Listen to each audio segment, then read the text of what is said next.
सोचे ये आत्मा प्रबल भी थी और अप्रबल भी थी, जो एक अध्याय में इसकी चर्चा।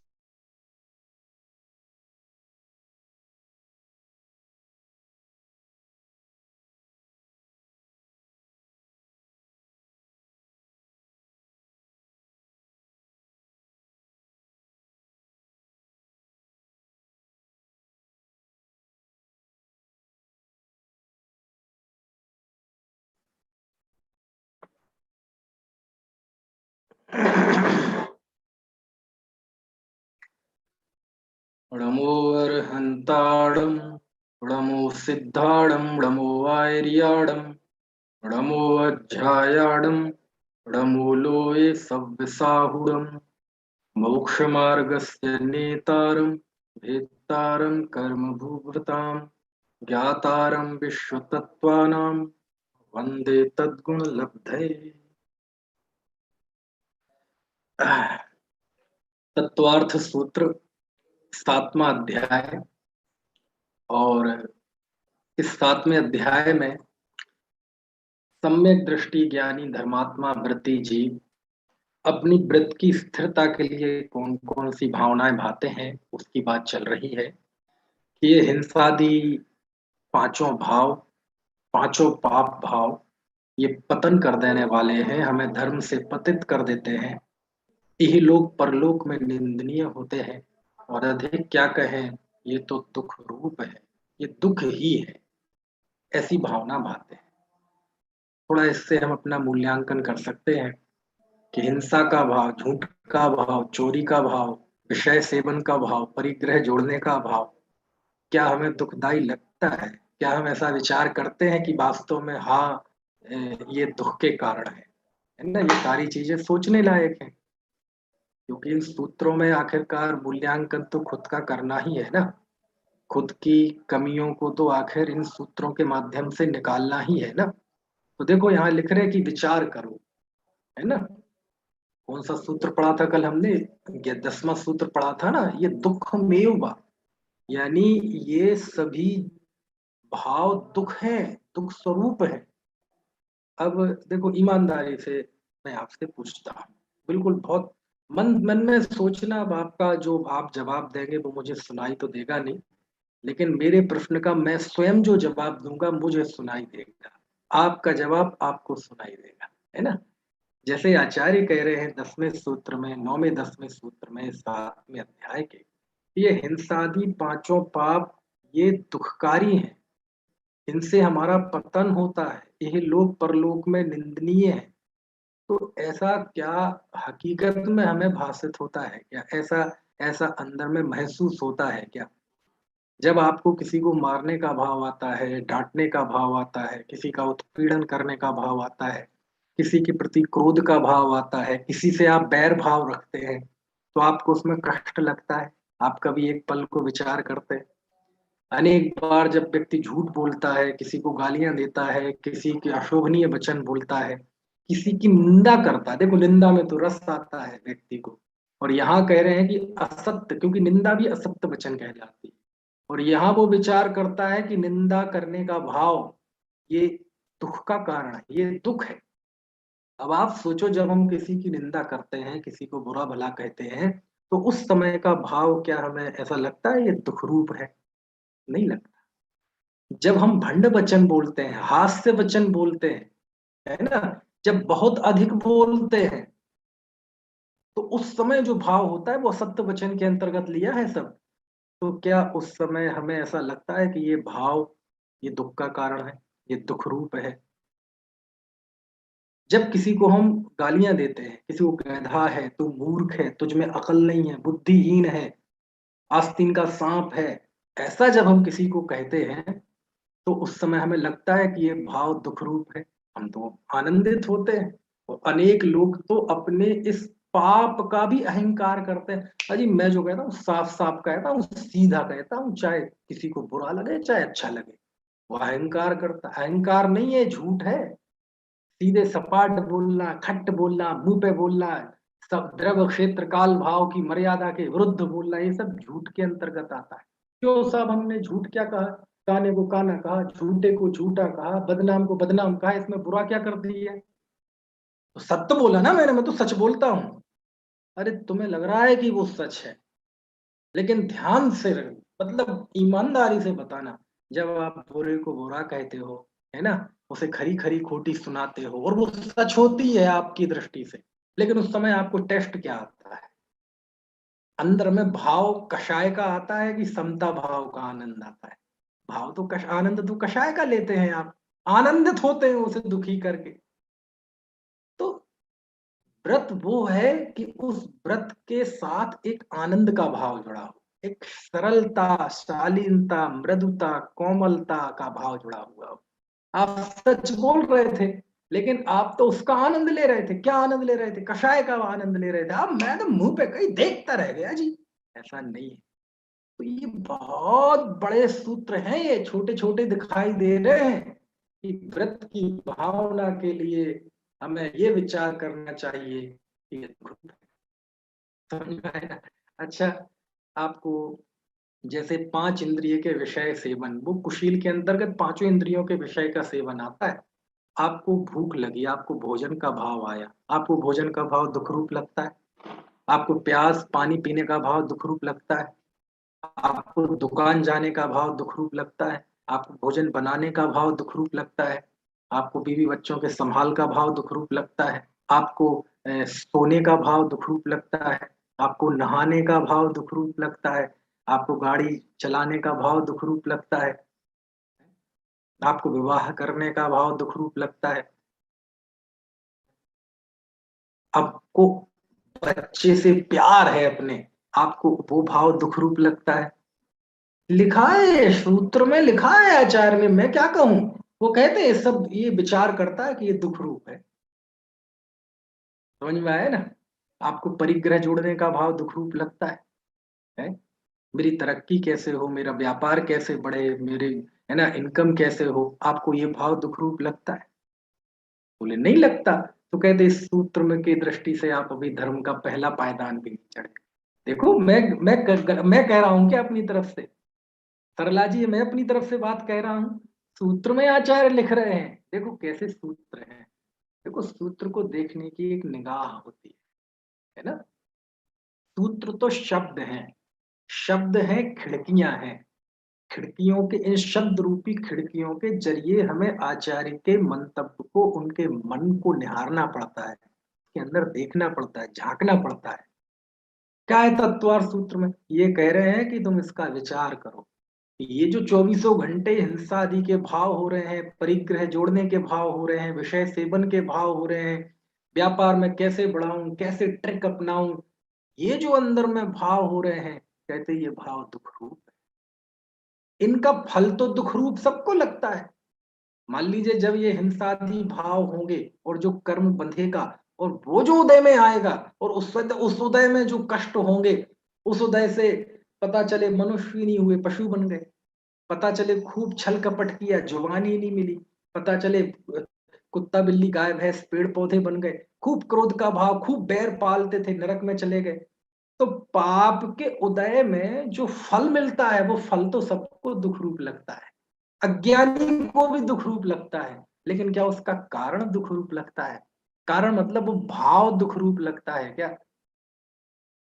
इतनी बड़ी बात है, बहुत बहुत अद्भुत बात है निपुण, बहुत अद्भुत बात है, बहुत गजब बात है।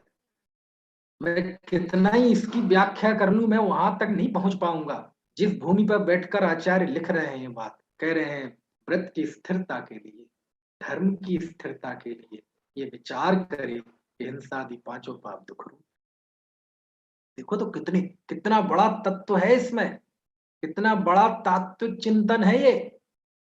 अभी हमें नींद आएगी और हमें सोने का भाव आएगा। आचार्य कहते विचार करो कि ये नींद का भाव, सोने का भाव दुख रूप है।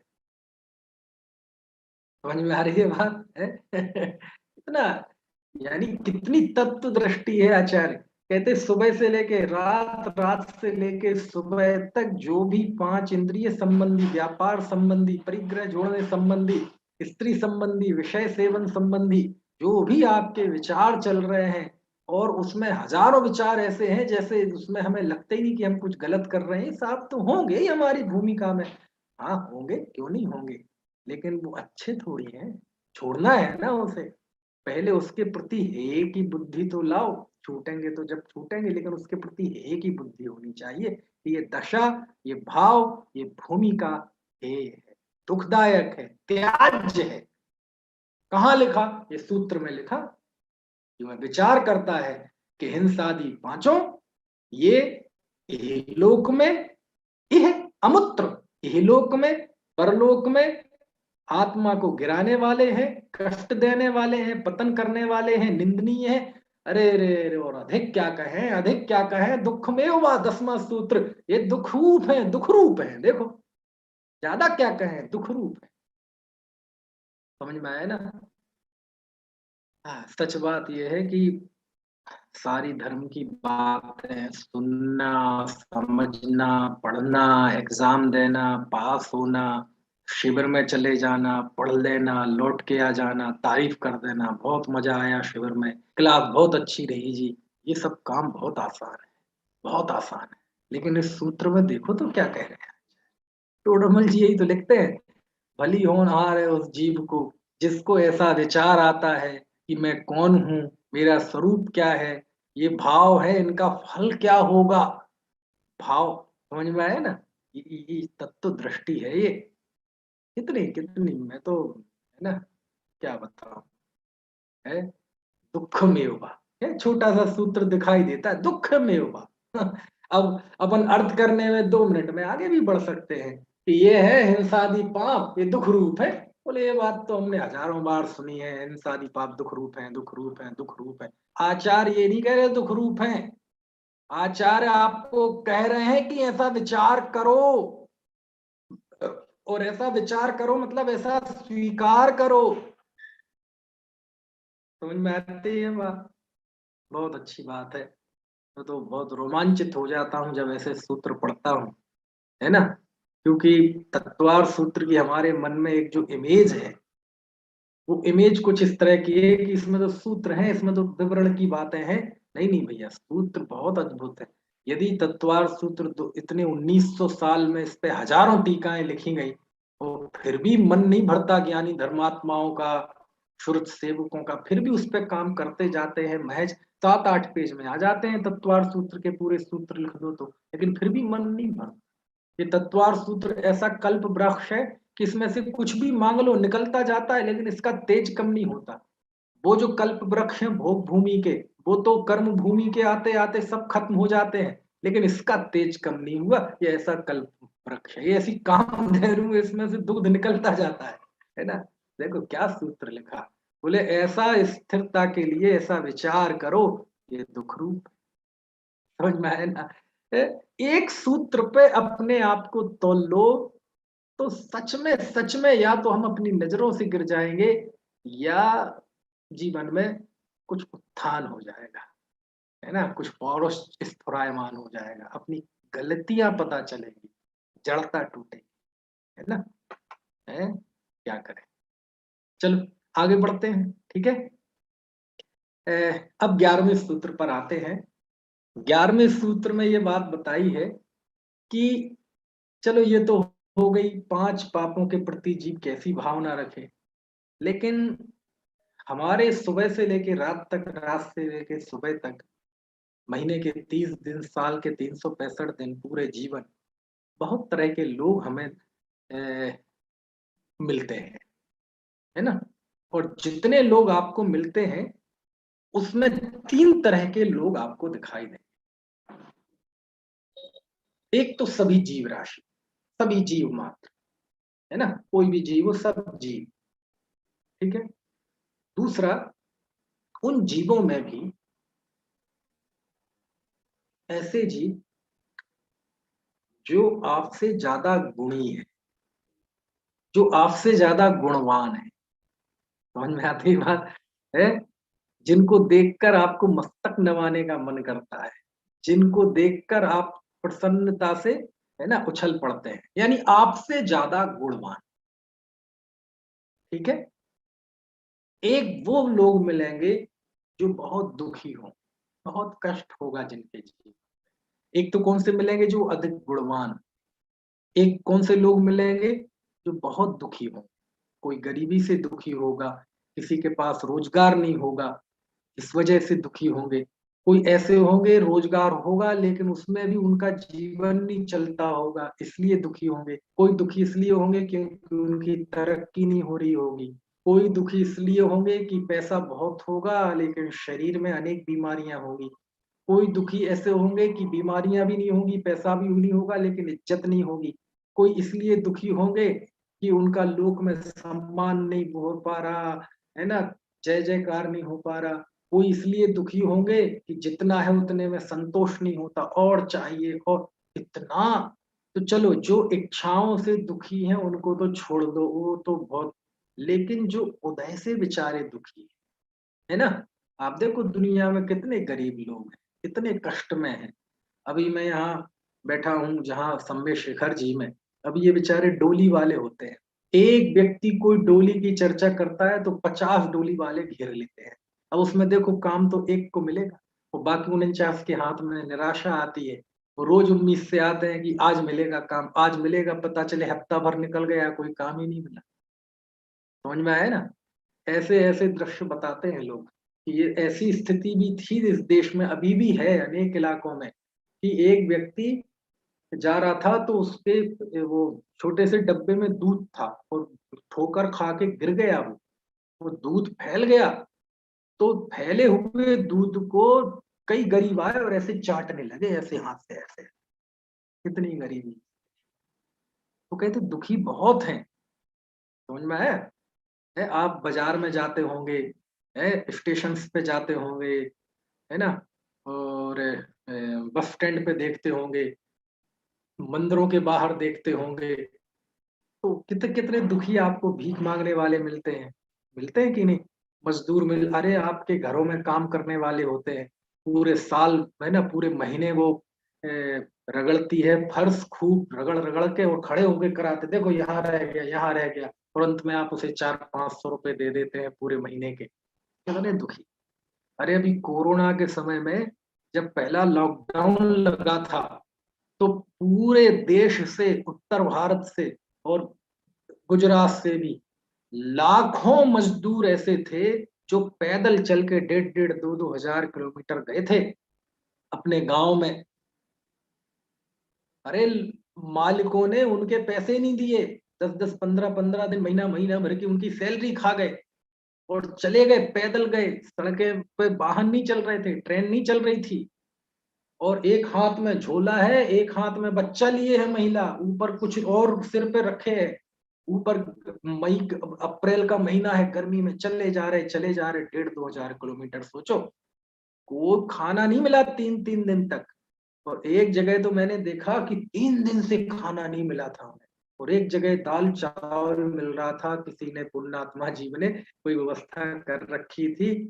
तो वो सारे घर के छोटे छोटे बच्चे खाना ऐसे खा रहे थे दोनों हाथों से जैसे जिंदगी में पहली बार उनने खाना देखा हो, ऐसे खा रहे थे।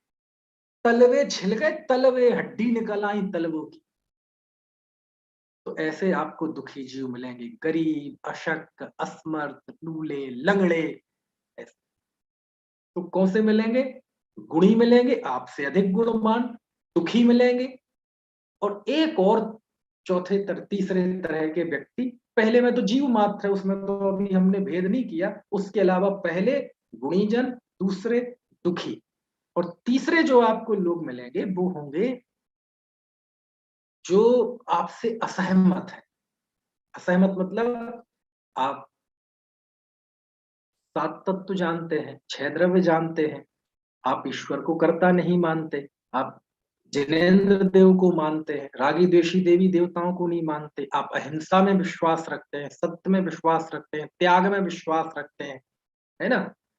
लेकिन बहुत सारे ऐसे जीव होंगे जो आपके धर्म से, आपके संस्कारों से सहमत नहीं होंगे, और वो आप पे छींटाकशी करते होंगे, है ना, आपको मानते नहीं होंगे, आपको दुत्कारते होंगे, मैं नहीं मानता जय हिंसा में, अहिंसा में धर्म, मैं नहीं मानता अहिंसा परमो धर्म, मैं नहीं मानता इन नग्न साधुओं को।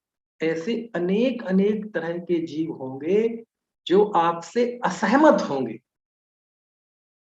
समझ में आए ना, और उन्होंने आपके प्रति गांठ बांधी रखी होगी, आप कितनी समझाएं वो नहीं समझेंगे और हमेशा आपका विरोध करेंगे। धर्म का मामला हो चाहे कोई मामला हो, हमेशा आपके सामने खड़े हो जाएंगे। ऐसे 30 प्रकार। कितने प्रकार के? गुणीजन, दुखी, और ये कृपा परत्तम, ऐसे का इसमें आया है, अभी बताते हैं, है ना। ये 3 प्रकार के जीव, असहमत आपसे, विपरीत वृत्ति वाले, आपसे विपरीत वृत्ति वाले, जिनको ना आपके श्रद्धा ज्ञान आचरण पर विश्वास है, बल्कि आपकी श्रद्धा ज्ञान आचरण से उनका श्रद्धा ज्ञान आचरण उल्टा है। ऐसे जो विपरीत वृत्ति वाले लोग, बोलो ये 3 ही है। समझ में आए ना? घर परिवार में भी होंगे तो कोई हो सकता है आपसे विपरीत वृत्ति वाला हो, कोई हो सकता है आपसे अधिक गुणवान वाला हो सकता है आपके घर परिवार में, खानदान में पड़ो, है ना, कुटुंब में कोई बहुत दुखी होता है ना, एक भाई बहुत रईस और दूसरा भाई बेचारा चाय बेच रहा, दूसरा भाई बेचारा दर दर की ठोकरें खा रहा। ऐसा होता है कि नहीं होता है? तो कहते 4 प्रकार से देखना, एक तो जीव मात्र के प्रति, दूसरा गुणीजन, तीसरा दुखीजन, और चौथा आपसे असहमत जीव। अब इन 4 प्रकार के जीवों के प्रति आपका व्यवहार कैसा, आपकी क्या विचार हो, इनके प्रति कैसा भाव हो, कैसा आपका इनके प्रति बर्ताव हो, इसके लिए आचार्य ने 11वां सूत्र लिखा। जरा देखो 11वां सूत्र पढ़ते हैं, पढ़े? चलो मैं सूत्र बोलता हूं, आप सूत्र दोहराइएगा।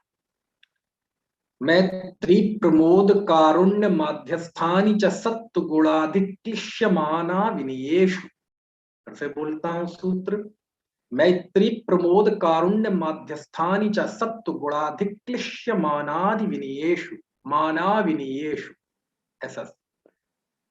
देखो जरा सूत्र का अर्थ देखते हैं। मैत्री, ये भावनाएं हैं, इन सबके आगे भावना शब्द लगा लेना। मैत्री, प्रमोद, कारुण्य, माध्यस्थानी है, ये भावना है? इसलिए नपुंसक लिंग का प्रयोग किया।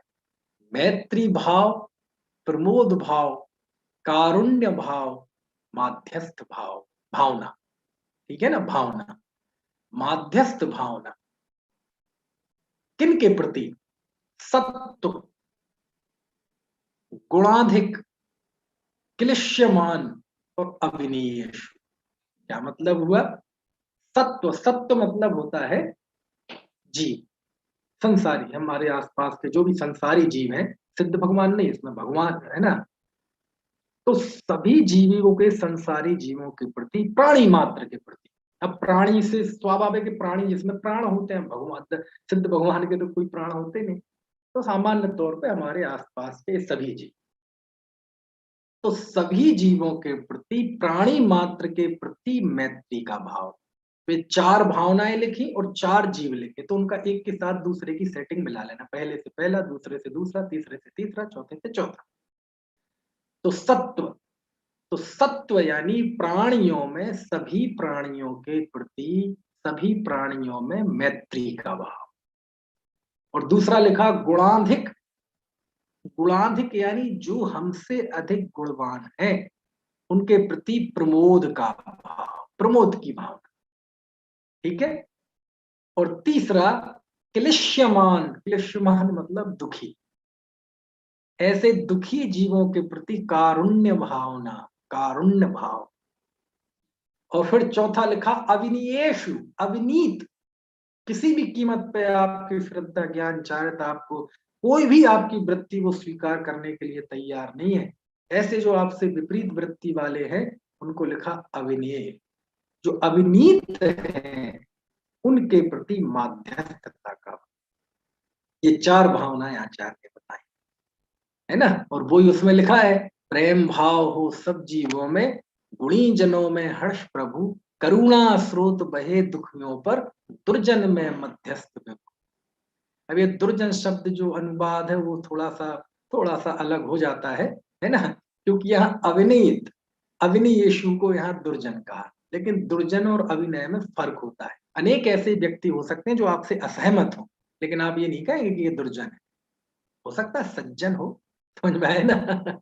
लेकिन हमसे विपरीत वृत्ति वाले, जरूरी थोड़ी है जो हमसे विपरीत वृत्ति वाले हैं वो सब दुर्जन है, ऐसा नहीं है। लेकिन उन्होंने वो अनुवाद किया है, वो ठीक है, लेकिन मूलतः जाए तो दुर्जन शब्द नहीं, उसमें भी जाए ना, सत्येषु मैत्री गुणेषु प्रबोधम, वहां भी कृपा परत्वम शब्द है ना?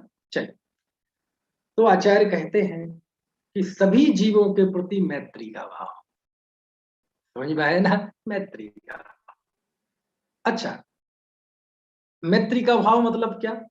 मैत्री का भाव यानी क्या? यानी मैत्री का भाव यानी जितने लोग हैं दुनिया में, मैत्री हम क्या समझते हैं? दोस्ताना, फ्रेंडशिप। मैत्री का भाव मतलब फ्रेंडशिप है, यानी हम सबको गले में लगा लें, कुत्ते बिल्ली गाय भैंस सबको घर में घुसा लें, और कोई भी हो उस उससे फ्रेंडशिप कर लें, फेसबुक पे सारी फ्रेंड रिक्वेस्ट एक्सेप्ट कर लें, सबको फ्रेंडशिप दिन पे, फ्रेंडशिप डे पे फ्रेंडशिप बैंड बांधें, सबको जन्मदिन की बधाइयां दें, उनकी एनिवर्सरी की बधाइयां दें। इसका नाम है सभी जीवों से मैत्री भाव। मैत्री भावना है ये, समझ में आए ना? तो क्या करें? सभी जीवों से मैत्री भावना का अर्थ क्या है? क्योंकि मैत्री शब्द का अर्थ तो यही समझते हैं, फ्रेंडशिप, दोस्ताना, सबको दोस्त बना लो, बना लो। बन सकता है, हो सकता है ऐसा सभी जीव दोस्त हो जाए, हो सकता है दुनिया के सारी जीव आपके मित्र हो जाएं, हो सकता है, असंभव है भैया, नहीं हो सकता।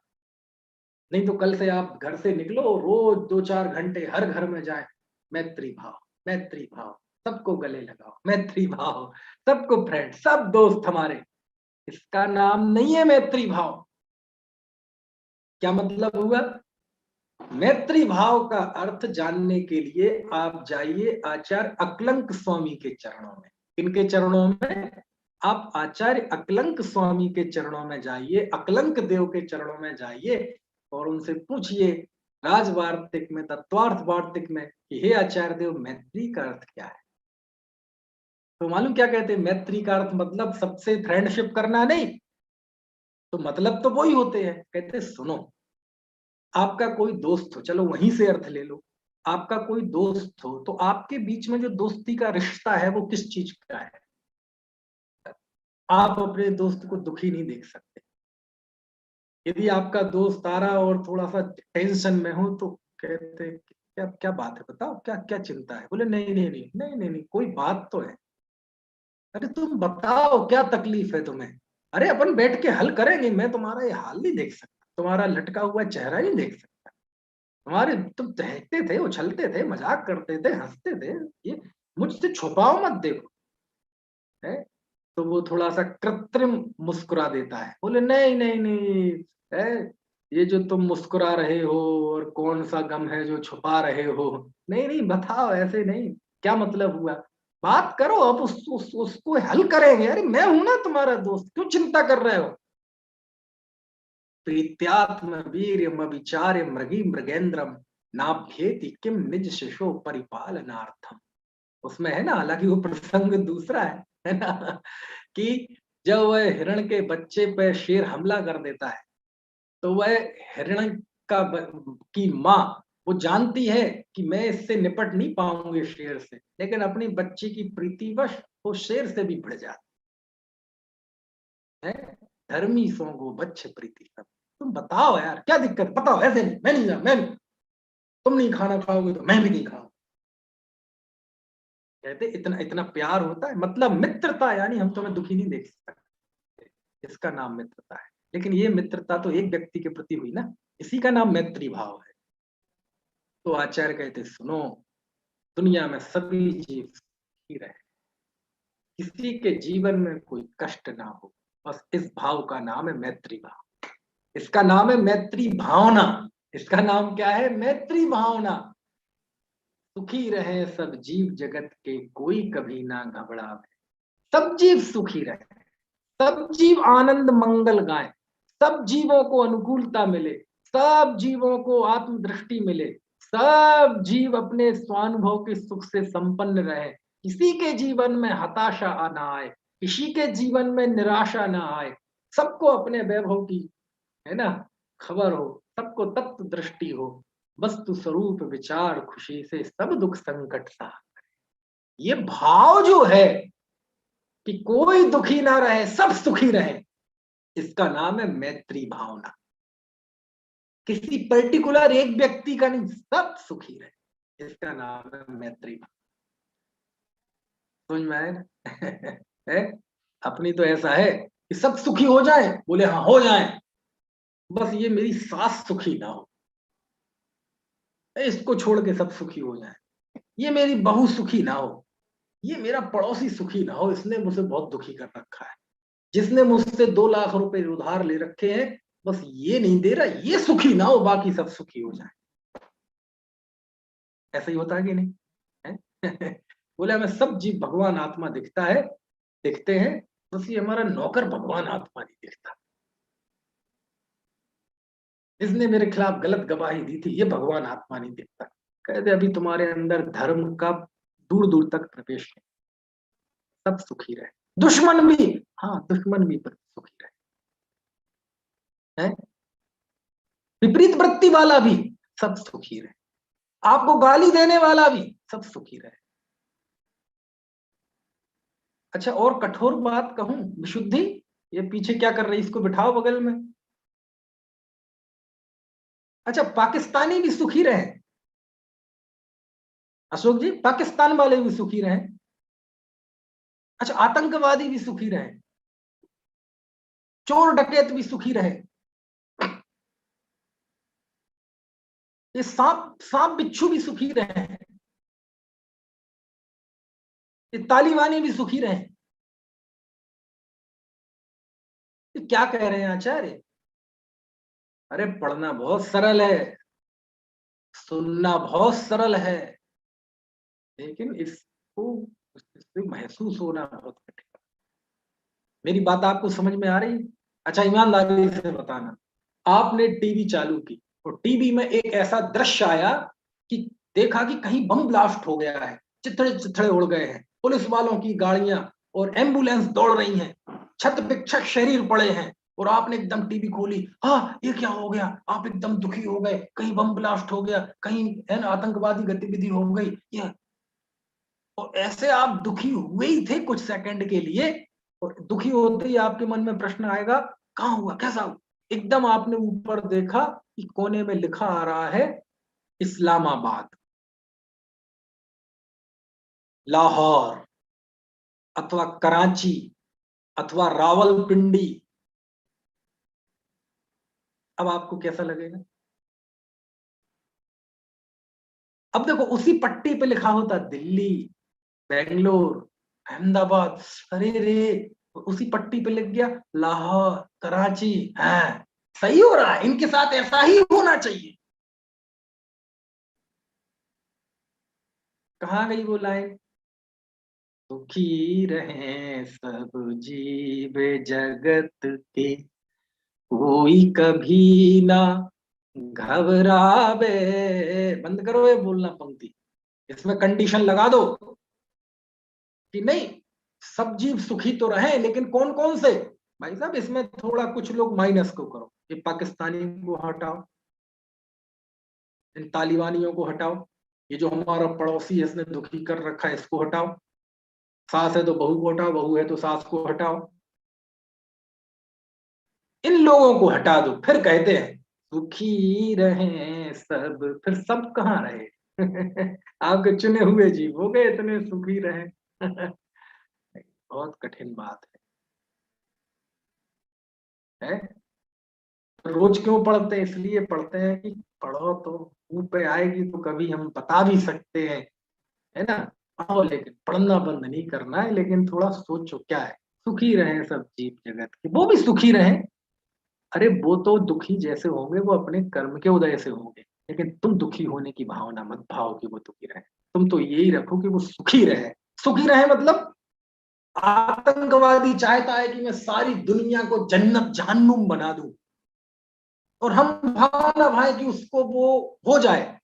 एक चोर चाहता है कि हमें चोरी करने मिल जाए तो मैं आनंद हो जाऊं, और हम भावना भाई कि हाँ उसे डाका डालने में, चोरी करने में सफलता मिल जाए। जी क्या कह रहे हो? एक व्यक्ति चाहता है कि हम उसको कत्ल कर दें तो सुखी हो जाए, और अपन भावना वो हो जाए सुखी, मतलब वो उसका कत्ल कर दे। ये कोई भावना है? अरे सुनो, सुखी होने का मतलब ये नहीं है। अरे लिखा ना, वस्तु स्वरूप विचार खुशी से सब दुख संकट सहा करे, घर घर चर्चा रहे धर्म की। अरे वो भावना भाता है सभी जीव सुखी रहे। क्यों? कोई भी जीव है ना, इन बाह्य परिस्थितियों से दुखी नहीं है, वो अज्ञान भाव से दुखी है, वो मिथ्यात्व से दुखी है, वो असंयम से दुखी है, वो बहिरात्म दृष्टि से दुखी है, वो कुतत्व दृष्टि से दुखी है, कुटेव से दुखी है, उसे सात तत्वों की पहचान नहीं है इसलिए दुखी है, अपने पराये की पहचान नहीं है इसलिए दुखी है, तन उपजत अपनी उपज जान, तन नसत आपको नासवान इसलिए दुखी है। तो सभी सुखी रहे मतलब सब जीवों के अंदर विवेक जागृत, सब जीवों को भेद विज्ञान हो, सब जीवों को अपने पराये की पहचान हो, सब जीवों की कुटेव टूटे, सबको आत्म दृष्टि हो, स्वानुभव हो, स्वरूप की उपलब्धि हो, ऐसा भाव भाना, इसका नाम है सुखी रहे सब जीव जगत।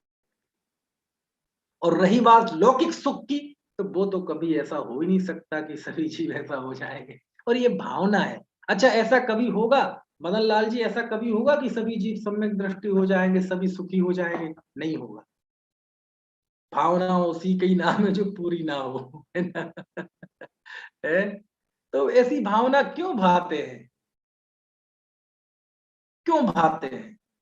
बोले ये क्यों और परंतु किंतु का मार्ग नहीं है। बस जो भी धर्मात्मा जीव होता है, उस धर्मात्मा को ऐसा भाव आता है। क्या कहा? सभी धर्मात्माओं को ऐसा भाव आता है, सब सुखी रहे भैया, कोई परेशान ना हो, किसी के जीवन में ऐसा कष्ट ना हो कि वो कष्ट के चक्कर में आत्महत्या करने पर उतारू हो जाए, किसी के जीवन में ऐसा कष्ट ना हो, ऐसी आकुलता ना हो कि ऐसा क्रोध का भाव आए कि सारे परिवार को गोली मार दी और खुद को गोली मार दी और खत्म।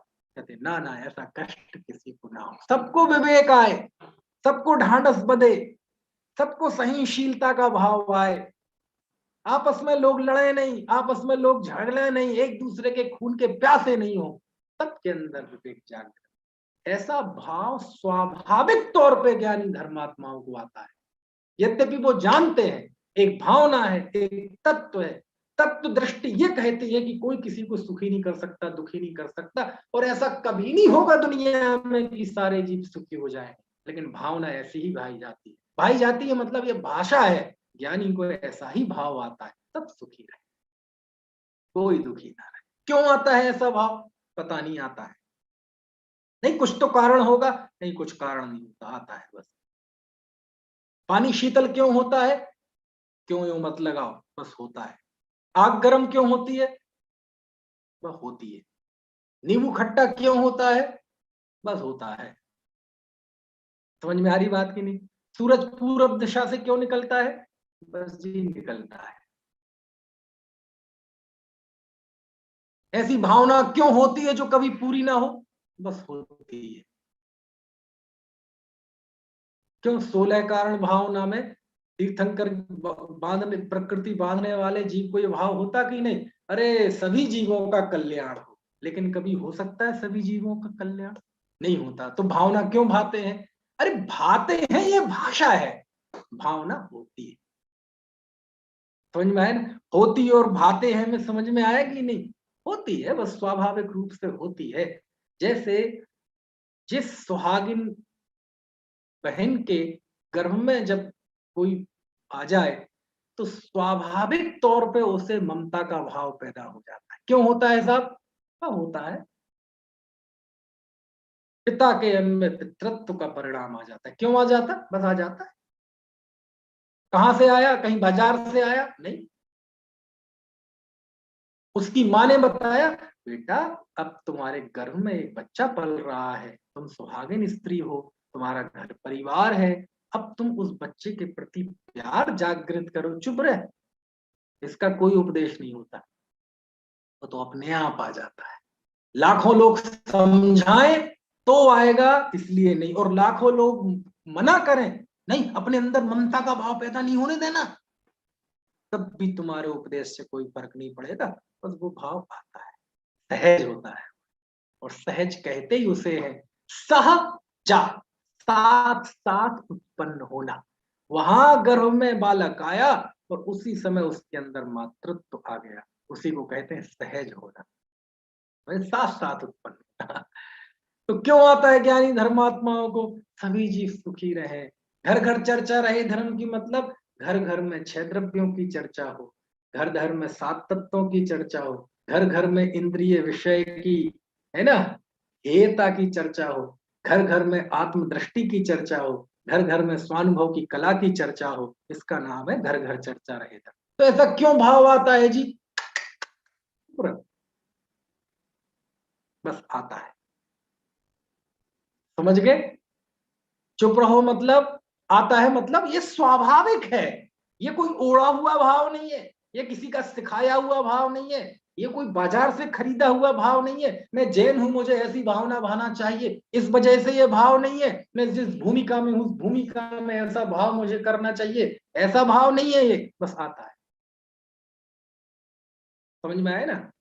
जैसे ये विशुद्धि बैठी है गुड़िया, इससे कहें कि बेटे आपको क्या बनना है, और ये कहे कि मुझे क्या बनना है विशुद्धि, बताओ बेटा क्या बनना है आपको? अनम्यूट कर रहा हूं मैं, अनम्यूट करो अपने आप को। भगवान बनना है। भगवान बनना है। अच्छा, मंदिर जाती हो? हाँ। तो क्या जबरदस्ती जाती हो कि बस मन करता है जाने का? मन करता है, पर कभी कभार जैसे जब थोड़ी नींद आती है तो मम्मी लेके जाती है, तो फिर नहीं करता। अच्छा, लोग चलो ये सोच लो कि हम पाठशाला नहीं स्कूल में बैठे हैं, और मैं कहूं आपको क्या बनना है? टीचर। आपको क्या बनना है? टीचर, टीचर बनना है। अच्छा, तो आपको टीचर बनना है, ऐसा भाव आपको किसी ना किसी टीचर को देख के ही आया होगा, आया था कि नहीं? मम्मा। अच्छा, है किसको देखकर? मम्मा को, मम्मी को। हाँ, तो आपको अंदर जैसे कोई टीचर की बात आए तो अच्छा लगता है कि नहीं? अच्छा, तो आपको किसी ने सिखाया, अपने आप अच्छा लगता है। टीचिंग की बात आए तो अच्छा हमारी गुड़िया को, हमारी बेटी है चिन्मयी, उसे पढ़ाना बड़ा अच्छा लगता है। कहाँ से आया उसके अंदर भाव? जिसके मन में जो आइडियल होता है ना, उसके प्रति आकर्षण का भाव अपने आप आता है बिना सिखाए। जिसे क्रिकेटर बनना हो बहुत बड़ा, उससे कहो हे देव, तुझे क्रिकेटर बनना है तो तू तेरे अंदर सचिन तेंदुलकर के प्रति बहुमान का भाव ला, ऐसा उपदेश देगा। अरे तुम क्या उपदेश दे रहे हो भैया? उसे अपने आप आता है, किसी उपदेश की जरूरत नहीं है। ऐसे अपने आप होते हैं भाव, अपने आप होते हैं। ऐसे जो सम्यक दृष्टि धर्मात्मा है, क्यों होता है जी ऐसा भाव? चुप रहो, ज्यादा अकल मत लगाओ। स्वभाव में कोई तर्क नहीं होता, ये स्वाभाविक भाव है, ये उसे आता है। सब सुखी रहे, सब सुखी रहे, कोई दुखी ना रहे, कोई दुखी ना रहे। मुनिराज के चरणों में कोई चंडाल आया, अरे ये भी सुखी रहे। इसके अंदर भी कुछ ना कुछ नियम आए, कुछ ना कुछ धर्म की वृत्ति आए। तुम क्या छोड़ सकते हो? मांस खाते हो? बोले हाँ खाते हैं, वो तो हमारा जीवन है। तो आज आप वो छोड़ देंगे तो हम तो भूखे मर जाएंगे। तुम कौवे का मांस छोड़ दो। हाँ मैं तो चंडाल हूं, मैं तो शिकारी हूं, मैं तो शिकार करता हूं, ये मेरा पेशा है। अच्छा, ऐसा करो, पहला जो शिकार आए वो छोड़ देना। समझ में आया ना? हमारे जिन धर्म में किसी का तिरस्कार नहीं है, सब सुखी रहे। थोड़ा बहुत, इतना इतना इतना इतना, सबके जीवन में धर्म आए, सब सुखी रहे। ऐसी ऐसा भावना, ऐसी भावना देखो, मैत्री भावना सब जीवों के प्रति, कोई भी हो। आपकी मान लीजिए बहू है, अथवा सास है, अथवा भाई है, अथवा पड़ोसी है, उसके प्रति आपको वर्तमान की परिस्थिति के हिसाब से कुछ गुस्से का भाव है। गुस्से का भाव कदाचित आ जाए, लेकिन मन में फिर भी सोच नहीं, ये भी है ना। जैसे इनके प्रति मेरे अंदर कष्ट है, तो मैं दुख का अनुभव कर रहा हूं, मेरे प्रति इसके अंदर भी ऐसा ही कषाय का भाव है। तो ये भी तो दुखी है। हम चाहते हैं मेरे अंदर भी ये कषाय टूटे, उसके अंदर भी कषाय टूटे, वो भी सुखी रहे, हम भी सुखी रहे। समझ में आया ना? सब सुखी रहे, कोई दुखी ना रहे। इसलिए रात में सो तो सबको क्षमा करके सो, पता नहीं सुबह हुई कि नहीं हुई। यही भावना है। देखो आप, खमामि सव्य जीवाणम सव्य जीवा खमंतु में, मिट्टी में सब भूदेषु बैरम मच्छम न कीर्ण। ये भावना भाई है। ये प्रतिक्रमण में रोज भावना भाता है श्रावक। क्या भाता है? खमामि सव्य जीवाणम, मैं सब जीवों को क्षमा करता हूं। सब्बे जीवा खमंतु में, सभी जीव मुझे क्षमा करें। क्यों? सुना है ना आपने? खमामि सब्बे जीवाणाम सब्बे जीवा खमंतु में, मिट्टी में सब भूयेषु, मेरा सभी के प्रति मैत्री भाव है। बैरम मज्झम न केण भी, मेरा किसी के प्रति बैर भाव नहीं। ये रोज भावना बहाता है श्रावक, ये उसकी मैत्री भावना है। और यदि हम किसी से क्षमा मांगते हैं तो आप उसका स्थितीकरण कर रहे हैं कि इस बैर भाव को लेकर ना तो तुम आराधना कर सकते हो ना मैं आराधना कर सकती हूँ, इसलिए मैं भी छोड़ता, तुम भी बैर भाव छोड़ दो, दोनों मिलकर आराधना करें। ये क्षमा का भाव, मैत्री का भाव, ये स्थितीकरण भी है। समझ में आया ना? कितनी बात करें, मेरे समझ से टाइम हो गया, देर से शुरू आज हुआ था, है ना? तो ये मैत्री भाव, तो मैत्री भाव का अर्थ क्या है? फ्रेंडशिप। हाँ, फ्रेंडशिप, दोस्त बनाना सबको। हाँ, दोस्त बनाना मतलब क्या है? सब सुखी रहे, किसी के जीवन में कोई दुख ना रहे। बस इस भावना का नाम है मैत्री भावना। समझ में आया ना? इस भावना का नाम है मैत्री भावना। सब सुखी रहे। सब दुखी जीव दिखाई बहुत, ये सब कैसे कैसे जीव दिखाई देते हैं, चोरी डकैती हत्या बलात्कार कर रहे हैं, ये भी सुखी रहे। हाँ, ये भी सुखी रहे। तो सुखी रहे मतलब क्या? अरे इनके अंदर विवेक जागृत हो, ये इस प्रवृत्ति को छोड़ दें। ये भावना सुखी रहेगा भाव अर्थ समझ न दे पर। सुखी रहने का मतलब ये नहीं है कि ये जो पाप कर रहे हैं इनकी पाप भाव की पूर्ति हो जाए, इसका नाम नहीं है। अरे इनके अंदर विवेक जागृत हो, सब सुधर जाए, सबके अंदर तत्व दृष्टि पैदा हो, इसका नाम है सभी जीव सुखी रहे। ऐसा है इसका भाव, है ना? बहुत अच्छी अच्छी बात है। ये तो हो गई मैत्री भावना। अब दूसरी भावना लिखी आचार्य ने, कारुण्य भावना, नहीं, प्रमोद भावना। ये प्रमोद भावना, ये प्रमोद क्या होता है? मोद, मोद में लगा है प्रमोद। अच्छा, आपने लड्डू देखा है? लड्डू, शुद्धि कहाँ है लड्डू? शुद्धि का छोटा भैया है ना, उसे भी लड्डू बोलते हैं। है? लड्डू मालूम किसे बोलते हैं? लड्डू का एक दूसरा नाम है मोदक। क्या बोलते हैं? मोदक। गणेश जी की प्रतिमा के साथ रहता है ना मोदक, उसे मोदक क्यों बोलते हैं? क्योंकि उसको देखकर मोद जागृत होता है, आनंद आता है। अब लड्डू मतलब एक मीठे का प्रतीक है ना, वो कोई भी हो सकता है, रसगुल्ला हो, गुलाब जामुन हो, रसमलाई हो, कुछ भी हो, मतलब एक मीठे का प्रतीक, तो उसे मोदक बोलते हैं। मोदक, मोदक, मोतीचूर का लड्डू। समझ में है ना? क्योंकि उसको देख के आनंद आ जाता है। किसी को शुगर तो नहीं है, अरे शुगर वालों को तो ज्यादा देख के आनंद आता है, आनंद भी आता है और दुखी भी होते हैं बेचारे फिर। है ना? तो उसे मोदक बोलते, उसको देखकर आनंद आता है। लेकिन ये मोद भावना नहीं है मदन जी, ये प्रमोद भावना है।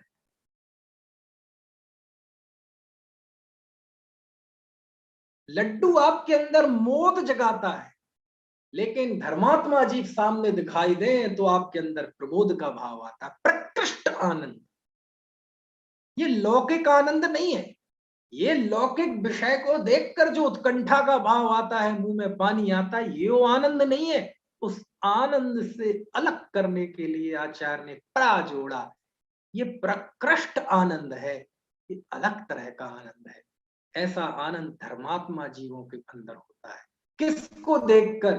दूसरे बड़े धर्मात्मा जीवों को देखकर। ईर्ष्या नहीं होती, जलन का भाव नहीं होता,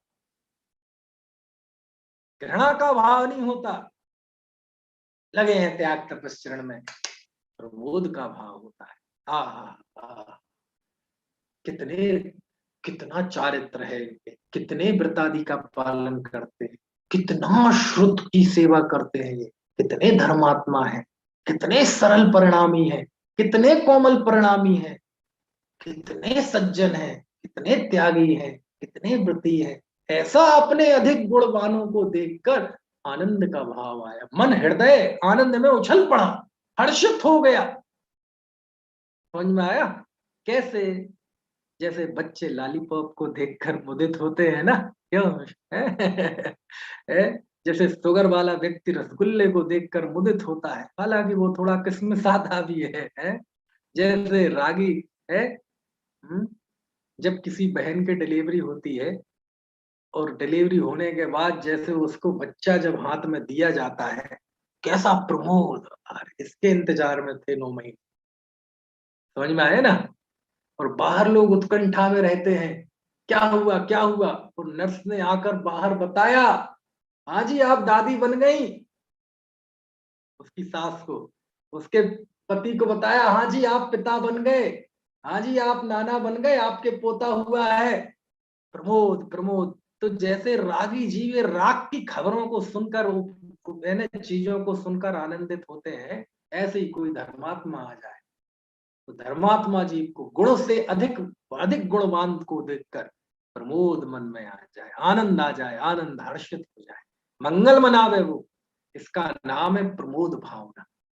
का नाम क्या है? प्रमोद भावना। और शास्त्र तो कहते ही हैं कि कोशिश करना चाहिए कि अपने से अधिक गुणवान की संगति करो। कम गुणवान वाले के साथ संगति करोगे तो ये तुम्हारी अपात्रता का प्रतीक है कि तुम्हें गुण की हीनता पसंद है। अधिक गुणवान के साथ संगति करो। समझ में आया ना? ऐसा शास्त्र का आदेश है? उसको देखकर आनंदित होगे। गुणहीन के साथ करोगे तो तुम भी पतित हो जाओगे, और गुणवान की संगति करोगे तो तुम्हारे गुणों में भी वृद्धि होगी, है ना? तो ये प्रमोद भावना है। सोच रहा था आज सूत्र जो ये पूरा कर दूंगा, लेकिन बस ऐसे ये भावना है ना, तो मैं भी थोड़ा भावना में बह जाता हूँ, क्या करूं। आचार्य के वचनों में मुझे वो दिखती हैं आकर्षण की चीजें, ऐसा लगता है गजब है सूत्र। तो अभी का समय हो गया है और शेष चर्चा अपन कल करें, ठीक है? चल जावा